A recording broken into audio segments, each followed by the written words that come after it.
The decision to adopt is a big step. At Jewish Family and Community Services, we help make the adoption process an easier one. Here is Priscilla and Todd's story. So Todd and I went through a couple years of infertility, and as all couples who go through infertility do, you kind of start talking about adoption.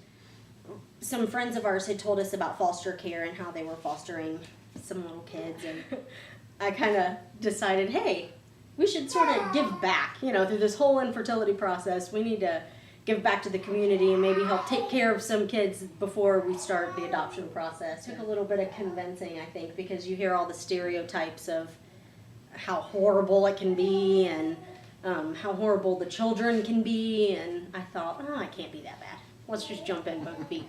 Weeks of, couple months, I guess, of fostering, we got a call, said they had two little girls at the time that were up for adoption and needed a home, and asked if we were interested in adopting.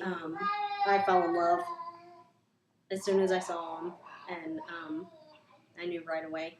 I think he and I just needed to know that we were going to be okay, right, and that they were going to be okay, and that we could make this work.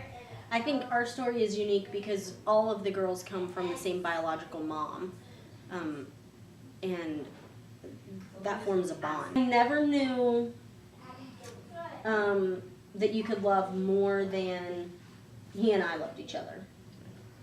Or even loving children that aren't biologically your own.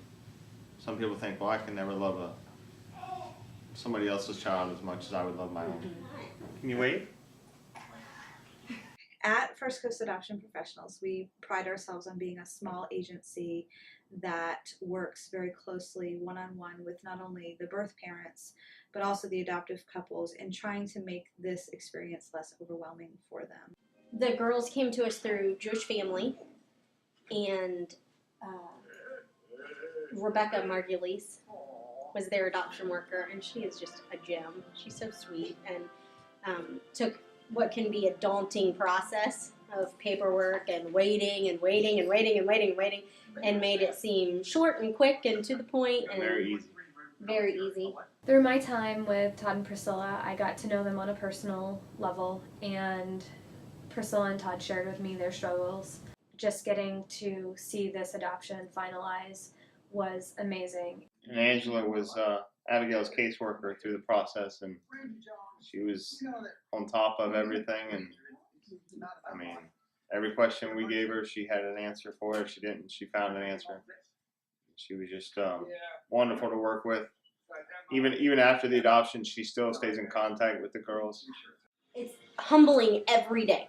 Every single day, I sit back, whether it's chaotic and all heck is breaking loose and everybody's screaming mommy at one time, or whether it's an easy day where we're just playing and smooth sailing, I sit back and go, what would we have done without them? They've just made us complete. We're a family. Family. JFCS placed 90 children in Forever Families last year. No fear.